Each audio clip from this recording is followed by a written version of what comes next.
was a great outpouring, that she was very loved, to see all of her family here, grandchildren, all of the Special Olympics children that were here, standing out front in honoring her life. I won't say her death, honoring her life and celebrating her life.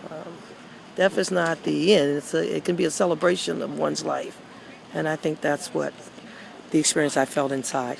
She was a multifaceted character. She was deeply pious.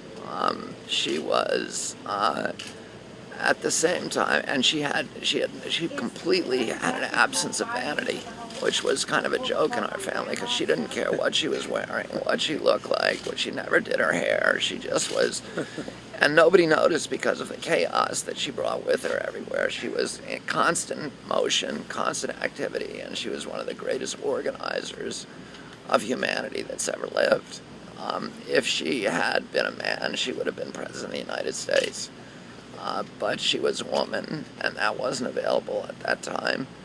And but she took the assets that she was given and she turned them into something wonderful for the most vulnerable, alienated group of people in the world. How did she feel about Special Olympics growing to what it became? Well, she was enormously proud, but she always wanted more. Every time she would go to the game, she'd say, how come there aren't more athletes here? What kind of sports can we add? How can we make it available to more and more people? And I'm here to say thank you for Mrs. Shriver for doing Special Olympics. How important is Special Olympics to you, Daniel? Very important. How come? Because I like doing it, and I felt good that she was part of it. Eunice Shriver really had an incredible impact and has raised the profile of those among us who really for far too long were not noticed, and she's made a real difference. Is this an appropriate way, do you think, to say goodbye to her, to open it up to the public this way? Because she was a very public figure as well as a great mom. And absolutely. Obviously, there's the family deserves and needs to have its private grieving time. But she was part of all of us. And when you walked in today, on either side were the folks whom she advocated for all of her life. It was a very poignant moment.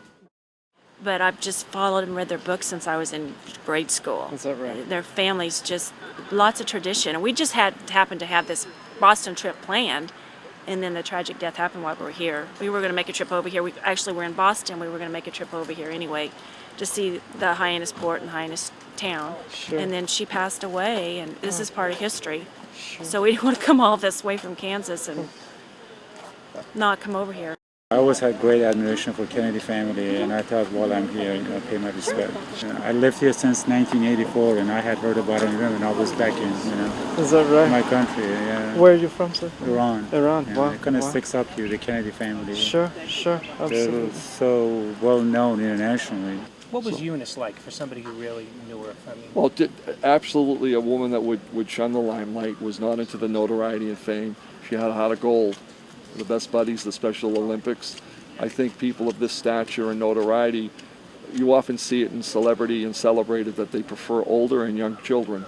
And in her particular case, she chose the special needs children, the people that other people didn't have time to, or an interest or an ability or willingness to take care of. And that, I think, is one of her greatest legacies. I mean, her husband shouldn't be overshadowed and forgotten in this, nor her children or her brothers and the rest of them. I mean, the Peace Corps and all these other great humanitarian acts that spread throughout the world still live today, far after the people that founded it and created it. The Kennedy name is synonymous with many different aspects of life, of possibilities and hopes and dreams and things that yet were never met. And we can look at that in the legacies and the ways that Senator Kennedy, who was on, unfortunately, the cusp of his earth walk right now, would see that they're great family and great people, and they deserve the very, very best of support. And you can see that by the outpouring of the number of people and individuals which are here today.